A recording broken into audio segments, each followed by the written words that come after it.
Welcome to once again एक बार फिर से आप सभी का स्वागत। और चैप्टर पढ़ेंगे अपन द रेड ट्रैप। जैसा कि अपने इसका फर्स्ट पार्ट यानी पहला भाग इसका अपन कंप्लीट कर चुके हैं, जिसमें हमने देखा था अबाउट द ऑथर, लेखक के बारे में हम जान चुके हैं। उसके बाद हमने देखा था कि ये जो लेसन है रेड ट्रैप, इस रेड ट्रैप को बनाने वाला जो व्यक्ति था उसकी कंडीशन क्या थी, कैसी थी, वो हमने देखा। और ये रेड ट्रैप किससे बनाता था ये चीज भी हम देख चुके हैं। यहाँ तक हम देख चुके थे और उसके बाद अब हम आगे कंटिन्यू करेंगे इस चैप्टर को। यहाँ पे देखो लिखा हुआ है कि one dark evening as he was trudging along the road he caught sight of a little grey cottage by the roadside। तो एक दिन क्या हुआ कि वन डार्क इवनिंग, एक अंधेरी शाम को, as he was trudging along का मतलब होता है लड़खड़ाते हुए चलना, धीरे धीरे चलना। तो एक दिन जब वो चल रहा था along द रोड, सड़क के किनारे किनारे यानी सड़क सड़क वो जा रहा था, he caught sight of a little grey cottage। तो वहां पे क्या हुआ कि एक मटमैले कलर की, ग्रे कॉटेज का मतलब होता है मटमैले कलर की, उसने जो है एक मटमैले रंग की एक झोपड़ी जो है सड़क के किनारे देखी। And he knocked on the door to ask for shelter for night. और अब उसने क्या किया कि रात को शरण लेने के लिए यानी रात भर ठहरने के लिए उसने उस झोपड़ी में ठहरने के लिए उस दरवाजे को खटखटाया, उस झोपड़ी के दरवाजे को नॉक्ड किया। नॉक मैंने खटखटाना, नॉक्ड ऑन द डोर, तो शेल्टर मांगने के लिए, शरण मांगने के लिए। नॉर वॉज ही रिफ्यूज्ड, और जैसे ही उसने वहां पे उसको ठहरने के लिए खटखटाया तो उसे इनकार नहीं किया गया, मतलब उसे मना नहीं किया गया। Nor was he refused. In instead of the sour faces which ordinary met him, the owner who was an old man without a wife or a child was happy to get someone to talk to his in his loneliness. तो अब यहाँ पे क्या हुआ था कि जो कि मतलब अजनबी चेहरे है ना, सोअर फेसेस का, वैसे सोअर का मतलब तो कड़वा होता है, सोअर फेसेस यानी कड़वाहट भरे चेहरे, और अजनबी चेहरे आप यहाँ पे कहेंगे तो इंस्टेड ऑफ का मतलब होता है की बजाय। तो उन कड़वाहट भरे चेहरे या उन अजनबी चेहरों को विच ऑर्डिनरी मेट हिम, जो कि सामान्यतः उसे मिलते थे, उस व्यक्ति को जो मिलते थे, द ऑनर यानी वो जो मालिक था उस झोंपड़ी का, who was an old man, जो कि एक बुजुर्ग व्यक्ति था, without a wife or a child, जो कि उसके पास न तो उसकी पत्नी थी न बच्चा था, यानी अकेला रहता था। Was happy to get someone to talk to in his loneliness. तो उसकी एकांतता में एक व्यक्ति जब उसको इस तरीके से मिला तो वो खुश हुआ कि भाई कोई ना कोई तो बातचीत करने के लिए मिला उसे। Immediately he put the porridge pot on the fire and gave him supper। और तुरंत ही उसने वो जो दलिया बनाया खाने के लिए, भोजन के लिए। तो immediately का मतलब होता है तुरंत। He put the porridge pot, दलिये का बर्तन जो है उसने आग पे लगाया यानी चूल्हे पे चढ़ाया दलिया पकाने के लिए। एंड गेव हिम सपर, और अपने उस मित्र को रात का भोजन कराया। ठीक है। Then he carved off such a big slice from his tobacco roll that it was enough both for strangers' pipe and and his own। उसके बाद उसने क्या किया कि वो जो उसका जो बड़ा सा पाइप था तंबाकू पीने का, तो उसके लिए उसने जो है वो एक टोबैको का रोल जो था उसमें से उसने बड़ा सा भाग काटा, और इसके बाद उसने बड़ा सा टुकड़ा वहां से निकाला, ताकि यह वो जो अजनबी व्यक्ति जो आया था, वो जो स्ट्रेंजर था, स्ट्रेंजर के लिए, और साथ ही साथ उसके स्वयं की चिलम के लिए, जो पाइप था उसका चिलम जो थी उसकी, उसके लिए पर्याप्त हो इतना टोबैको तंबाकू उसमें से उसने निकाला। फाइनली, अंततः he got out an old pack of cards and played. और फिर अंत में उसने क्या किया, कार्ड्स जो थे ना, खेलने के जो पत्ते आते हैं, ताश के पत्ते, कार्ड्स जो हैं खेलने के, वो निकाले, और उसके बाद में एक खेल खेला, मजोलिस। मजोलिस नाम का एक गेम खेला with his guest until bed time. तो उस बुजुर्ग व्यक्ति ने अपने उस मेहमान के साथ में सोने के समय तक जो है उसके साथ वो गेम खेलता रहा। The old man was just as generous with his confidences with as his porridge and tobacco। अब ये जो व्यक्ति था, वृद्ध व्यक्ति, वो अपनी गोपनीय बातों के लिए, है ना, उसकी जो वो जो दूसरा जो व्यक्ति आया था, उस व्यक्ति के साथ में अपनी उस गोपनीय बातों के लिए इतना ही उदार था जितना कि तंबाकू और दलिया। तो मतलब कि जो कोई उसकी जो गुप्त बातें थी वो भी उसको बता दी, है ना, विथ हिज कॉन्फिडेंसेस। उसकी जो गुप्त चीजें थी वो भी उसे बता दी, जैसे उसने उसे दलिया खिलाया, जैसे उसने तंबाकू उसे पिलाया। उसकी तरह से। The guest was informed at once that in his days of prosperity his host had been a crofter at Ramsjo Iron Works। और अब यहाँ पे क्या हुआ कि उस व्यक्ति को, है ना, वो जो मेहमान आया था, वो जो व्यक्ति जो आया था इस घर में, जो गेस्ट आया था, उस गेस्ट को तुरंत ही उसने ये बता दिया कि जब वो अपनी प्रॉस्पेरिटी में था, यानी जब वो समृद्धिशाली दिनों में था, है ना, जब उसका वो जो वृद्ध व्यक्ति था, उस वृद्ध व्यक्ति जो है वो जो रैम्स जो आयरन वर्क्स है उसके एक बड़े से बाड़े में जो है वो काम करता था, वहां पे रहा था। ठीक है। Had host had been a crofter at a crofter, वहां पे जो है वो एक क्रॉफ्टर के तौर पर, एक बाड़े वाले के तौर पर, मतलब जो बाड़े वाला जो होता है ना, जो वहां पे काम करता है, मतलब छोटा किसान। तो जो रैम्स जो आयरन वर्क्स है, उस रैम्स जो आयरन वर्क्स में एक छोटे किसान के तौर पर उसने काम किया था। And had worked on the land, और वहां पे उसकी जमीन पर काम किया था।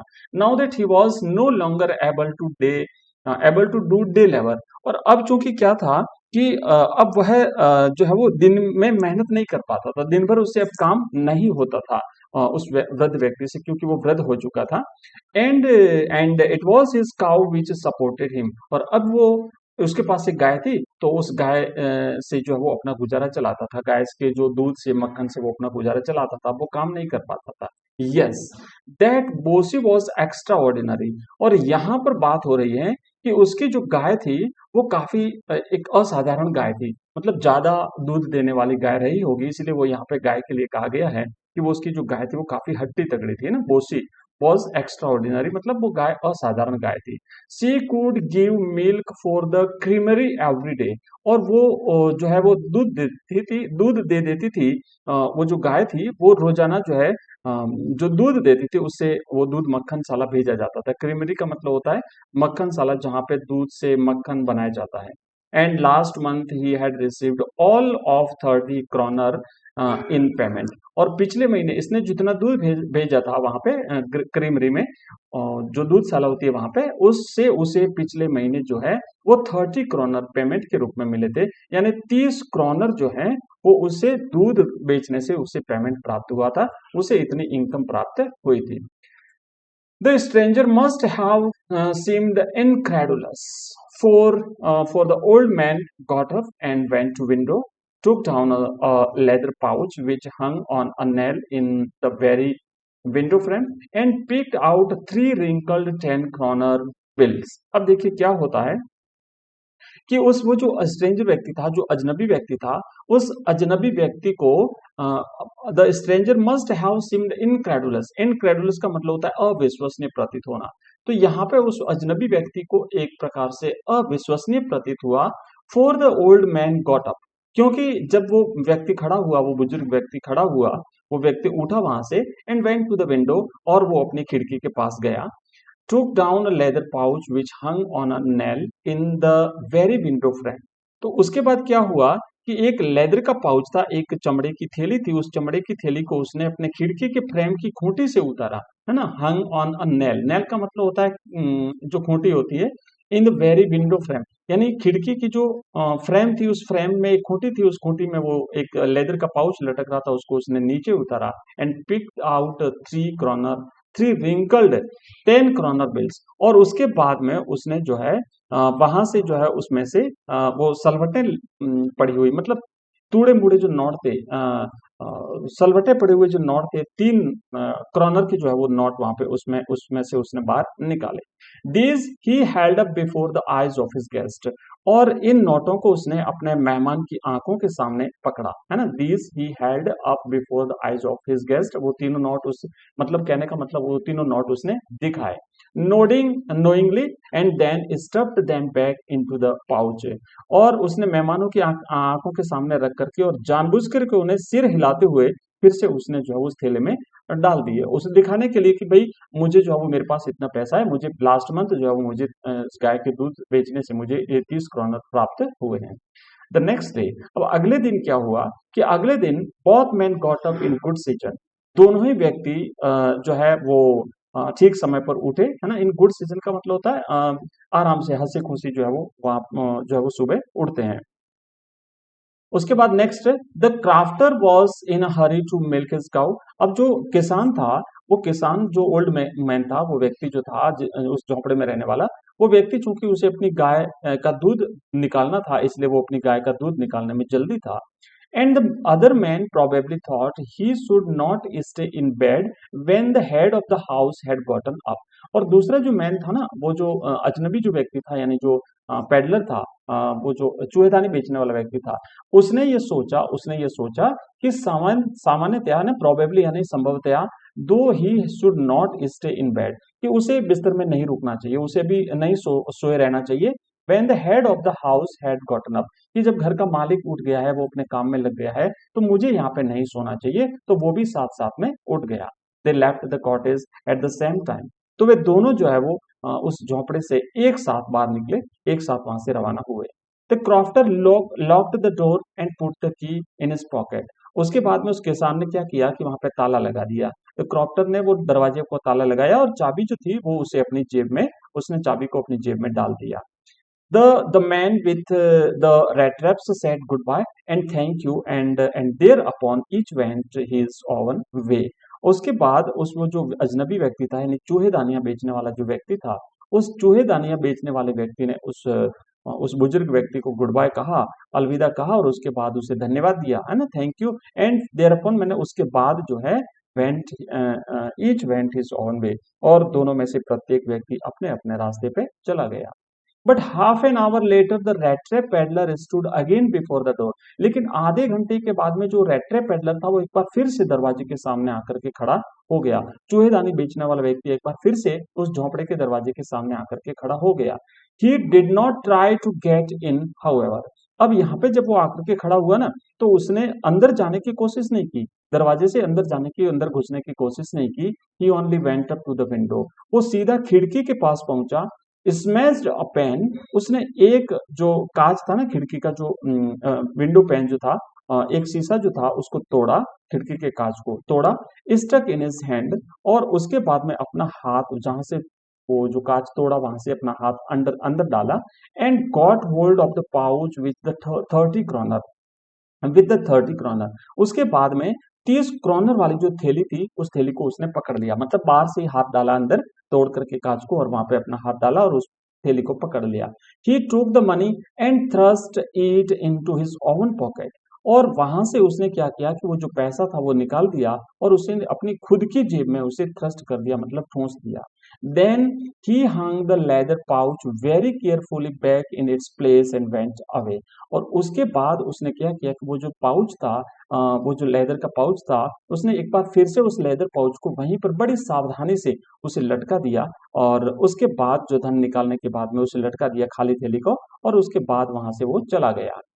As he walked along with the money in his pocket, he felt quite pleased with his smartness. अब जब वो वहां से जा रहा था, है ना, वो जब पैसा लेकर के वहां से रवाना हुआ, तो उसने क्या किया कि उसने वो चल रहा था, और अब उसने जो चतुराई करी थी, स्मार्टनेस का मतलब होता है एक प्रकार से जो स्मार्टनेस उसने दिखाया था, जो चातुर्य दिखाया था, कि भाई मैंने पैसा ले लिया, मुझे कोई भी देख नहीं पाया। तो अपनी इस स्मार्टनेस पर, अपनी इस चतुरता पर वो काफी खुश हो रहा था, बड़ा प्रसन्न हो रहा था। He realized, of course, that at first he dared not continue on the public highway, but must turn off the road. और अब यहाँ पे उसने महसूस किया, उसे ऐसा महसूस हुआ कि मुझे जो है ना, शुरू शुरू में, एट फर्स्ट, मैंने पहले पहले उसने कहा कि भाई मुझे जो है वो आम रास्ते पर नहीं जाना चाहिए। पब्लिक हाईवे का मतलब होता है जो जो सबके लिए सार्वजनिक रास्ता है, उस सार्वजनिक रास्ते पर मुझे नहीं जाना चाहिए, और बल्कि उसे क्या करना चाहिए कि अपना रास्ता बदल देना चाहिए, है ना, उसे। But he must turn off the road into the woods, जंगल में, मुझे जंगल के रास्ते जाना चाहिए, क्योंकि आम रास्ते पर हो सके कोई पीछे आ जाए, या सामने से कोई मिले, या फिर अगर किसी को पता वो बात हुई कि भाई कोई आदमी पैसा लेके भागा है, तो आम रास्ते पे मुझे कोई भी पकड़ लेगा, तो मैं जंगल के रास्ते चला जाता हूँ। During the first hour this caused him no difficulty.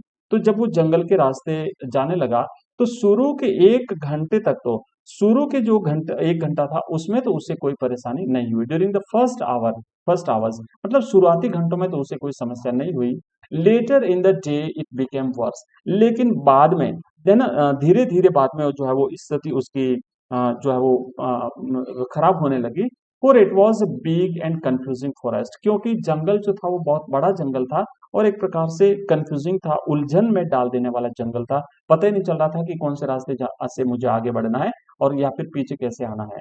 Which he had gotten into, तो जिस जंगल में वो चला गया था वो जंगल बड़ा कंफ्यूजिंग था। He tried to be sure to walk in a definite direction. अब यहाँ पे क्या किया कि उसने आश्वस्त होने के लिए एक निश्चित दिशा में चलने का प्रयास किया कि भाई मैं इसी दिशा में चलता रहूंगा, है ना, एक ही दिशा में चलने का। But but the paths twisted back and fourth so strangely, लेकिन रास्ते आगे और पीछे एक प्रकार से अजीब तरह से लगातार जो है वो घूम रहे थे, मतलब ऐसा लग रहा था कि दोबारा फिर से वो उसी रास्ते पर आ रहा है, बाहर निकलने का कोई नाम ही नहीं ले रहे थे वो रास्ते। He walked and walked without coming to the end of the wood, वो चलता रहा और ऐसा हुआ कि वो जंगल के बाहर आने का नाम ही नहीं ले पा रहा था, है ना, वो रास्ता जो है वो कहीं खत्म ही नहीं हो रहा था और इस तरीके से वो जंगल के अंत में पहुंचने को कोई नाम ही नहीं ले रहा था। And finally he realise that he had only been walking around in the same part of the forest, और अंत में उसे ऐसा लगा कि वह व्यक्ति जंगल के एक ही हिस्से में लगातार चक्कर काट रहा है, मतलब जैसे पहले यहाँ से चला हो दोबारा फिर से वापस घूमते घूमते वहीं आ रहा हो और ऐसे चल रहा है कि उसी भाग में घूम रहा है बार बार। All at once he realised his thoughts about the world and the rattrap, और अब क्या हुआ कि शीघ्र ही उसे, तुरंत ही उसे इस दुनिया के बारे में और उस चूहेदानी के अपने उस विचार के बारे में याद आया। आपको याद है, देखो शुरू में उसने क्या कहा था कि ये संसार जो है ना, एक दिन उसे अचानक विचार आया था कि this world is only a red trap, है ना, नथिंग एल्स, मतलब ये संसार केवल एक चूहेदानी, एक बड़ी चूहेदानी है, इसके अलावा और कुछ भी नहीं है। Now is oven turn had come, और अब उसकी स्वयं की बारी आ गई थी उस चूहेदानी में फंसने की। He had let himself be fooled by a bait and had been caught, और अब यहाँ पे क्या हुआ था कि वह स्वयं उसने उस मूर्ख बना दिया था एक बैट के माध्यम से, एक प्रलोभन के माध्यम से, और वह उसमें फंस गया था, वह उसमें पकड़ा गया था। The whole forest with its trunks and branches, its thickets and fallen logs closed in upon him like an impenetrable prison from which he could never escape. और अब ऐसा लग रहा था ये पूरा का पूरा जो जंगल है ना, द होल फॉरेस्ट जो है, ये पूरा का पूरा जंगल और साथ ही साथ इसके ट्रंक्स, मैंने इसके तने, इसकी शाखाएं, पेड़ों की शाखाएं और इसके थिकेट्स यानी झाड़ियां और फॉलन लॉग्स और ये बड़े बड़े जो लकड़ी के लठ जो पड़े थे नीचे गिरे हुए वो सारे, और एक प्रकार से है ना, closed in upon him like an in impenetrable prison. तो ये सारी चीजें जो है अब उसे ऐसा लगने लगा कि तने और शाखाएं और ये झुरमुट और लठ और ये सब जो है उस पर जो है वो एक प्रकार से बंद कर लिया था, ये सब जो है उसे घेर लिया था इन सब ने चारों तरफ से, और ये एक ऐसी अभेद्य जेल के समान हो गई थी। इम्पेनेट्रेबल का मतलब होता है अभेद्य, जिसे भेदा नहीं जा सके, जिसे पार नहीं किया जा सके, तो एक अभेद्य जेल की भांति जो है उसे घेर लिया था, जिससे वह कभी भी बच करके नहीं जा सकता था। ऐसा हो गया। इट वॉज लेट इन दिसंबर, दिसंबर का महीना था, है ना, दिसंबर का महीना मतलब लेट दिसंबर का मतलब दिसंबर एंड होने का महीना था, दिसंबर समाप्ति की तरफ था। Darkness was already descending over the forest, और उस जंगल पर जो है वो अंधेरा धीरे धीरे लगातार बढ़ रहा था। दिस इंक्रीज्ड द डेंजर, और इससे अब क्या होता था कि खतरा भी बढ़ने लगा। रात हो रही है, अंधेरा हो रहा है, तो निश्चित रूप से खतरा बढ़ेगा, क्योंकि जंगल में फिर खतरा तो रहेगा। And increased also his gloom and despair, और अंधेरा बढ़ने के साथ साथ, खतरा बढ़ने के साथ साथ उसकी उदासी और उसकी निराशा, उसकी ग्लूम यानी उदासी, डिस्पेयर यानी निराशा, वो भी बढ़ती जा रही थी। उदासी भी बढ़ती जा रही थी, उसकी निराशा भी बढ़ती जा रही। आगे लिखा फाइनली ही सा नो वे आउट, और अंततः उसे कोई भी रास्ता दिखाई नहीं दिया, बाहर कैसे जाए।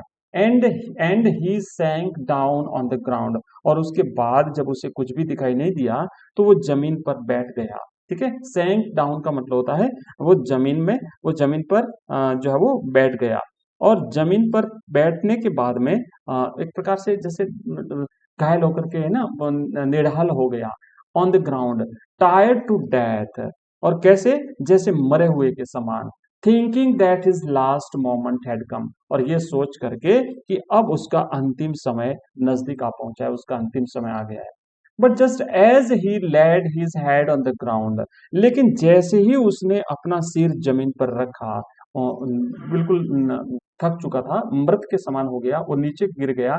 जैसे ही उसका सिर जमीन पर पड़ा, he heard a sound, a hard regular thumping. तो उसी समय उसने क्या हुआ, एक आवाज सुनी, और एक लगातार आने वाली, थम्पिंग का मतलब होता है ठप ठप की आवाज, है ना, लगातार चलने वाली, एक कंटिन्यू चलने वाली एक आवाज उसने सुनी।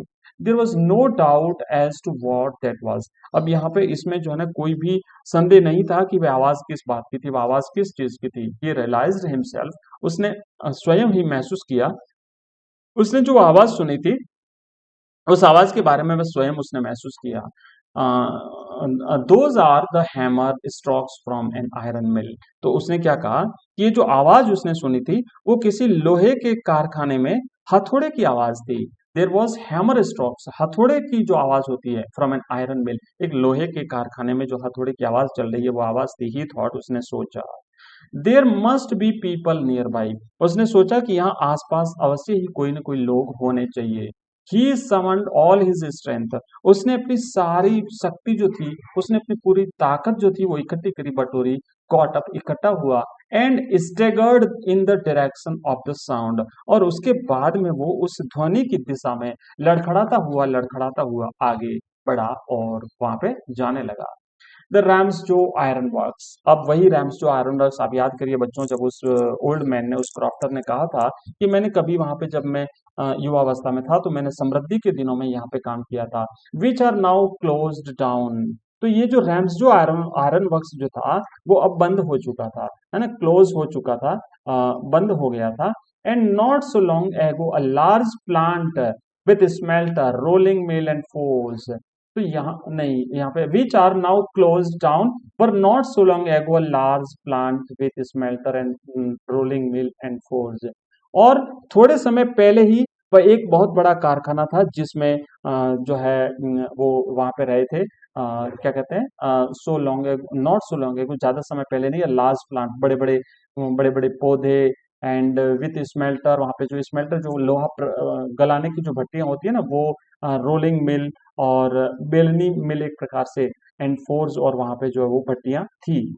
In the summertime, long lines of heavily loaded barges and scows slide down the canal, which led to a large island lake. And in the winter time, the roads near the mill were black from all the coal dust which shifted down from the big charcoal crafts.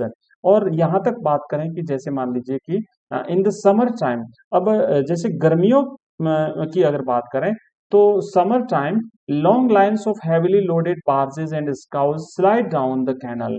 तो वहां पे जो नहर थी, गर्मियों में ऊपर तक भरी हुई चपटे तल की जो मालवाहक नावें थी, वो नावें जो है उन लहरों में चलती थी, है ना, loaded barges and scows slide down the canal which led to a large inland lake. और वो जो लंबी लंबी जो नावें थी वो लंबी कतारों में नहर में तैर करके जाती थी, और जो एक बड़ी जो लेक थी, झील थी, इनलैंड, इनलैंड लेक का मतलब होता है अंत स्थलीय, मतलब अवरुद्ध जो झील थी, जमीन से चारों ओर से घिरी हुई, उस झील की ओर जाती थी।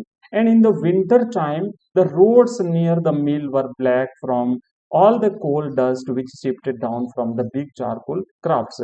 और अगर सर्दियों की बात करें तो सर्दियों में वहां से जो है वो सड़कें जाती थी, तो कारखाने से जो कोयले की जो धूल उड़ती थी, मतलब जो धुआं उड़ता था, है ना, उस कोयले के धुएं से काली काली हो चुकी वो सड़कें जो है वो वहां से जाती थी। और एक प्रकार से यहाँ पे कोयले के बड़े बड़े खांचों से छन करके जो है वो जो यहाँ पे गिरता था, वो जो चारकोल क्राफ्ट से, उससे बिल्कुल डस्ट से, उस धुएं से सनी हुई पूरी सड़कें थी। During one of the long dark evenings just before Christmas. अब क्रिसमस के ठीक पहले की लंबी अंधेरी जो शामें हुआ करती थी, उसमें से एक शाम को the master Smith and his helper sat in the dark forge near the furnace waiting for the pig iron which had been put in the fire to be ready to put on the anvil. तो अब यहाँ पे क्या हुआ कि एक संध्या को जो मुख्य लोहार था, है ना, मास्टर स्मिथ में जो मुख्य लोहार था वो, एंड उसका जो हेल्पर था, उसका जो सहायक था, set in the dark force near the furnace. तो भट्टी के पास में बैठे दोनों जो है वो भट्टी के पास उस लोहार खाने में बैठे हुए थे, और and waiting for the pig iron. और जो पिग आयरन होता है ना, जो कच्चा लोहा होता है, उस कच्चे लोहे को जिसे उन्होंने आग में डाल रखा था, which had been put in the fire, जिसको उन्होंने आग में डाल रखा था, to be ready to put in the anvil. तो उसको जो है वो उसमें जो एनविल में डालने के लिए, उसे पीटने के लिए, मतलब उसको पक्का बनाने के लिए उसका इंतजार कर रहे थे कि वो तैयार हो जाए कच्चा लोहा, तो फिर हम उसमें डाल करके पीटेंगे और फिर उसे पक्का बनाएंगे। Every now and then, one of them got up to stir the glowing mass with a long iron bar. और थोड़ी थोड़ी देर में जो वो दो व्यक्ति थे, मास्टर आयरन और उसका जो हेल्पर था, उसमें से कोई भी एक व्यक्ति उठता था और जो पिग आयरन था, जो कच्चा लोहा था, उसके चमकते हुए ढेर को लोहे की एक लंबी छड़ से हिला देता था और कुछ क्षणों के बाद वापस वहां पे लौट जाता था, returning in a few moments, dripping dripping with perspiration, पसीने से तरबतर, पसीने से भीगा हुआ। तो एज वॉज द कस्टम, और जैसा कि रिवाज था, जैसा कि वहां पे परंपरा थी, ही वोर nothing but a long shirt and a pair of wooden shoes. और वहां पे उनके वो क्या पहनते थे कि एक लंबी एक कमीज होती थी और लकड़ी के जूतों के सिवा वो कुछ भी नहीं पहनते थे, क्योंकि इतनी जो भट्टियां वहां पे गर्म होती थी, भट्टियों की गर्मी इतनी होती थी कि उन्हें वहां पे गर्मी महसूस होती थी। सर्दी के दौरान भी ये जो है वो ये लोग कुछ भी वहां पे पहनते नहीं थे। आगे लिखा है कि all the time there was many sounds to be heard in the forge. और उस पूरे समय में उस वो जो वहां पे वो जो भट्टी थी, उसमें वहां पे कई सारी आवाजें जो है वो सुनाई देती थी, है ना, देयर वर मैनी साउंड्स, कई सारी आवाजें वहां पे सुनी जा सकती थी।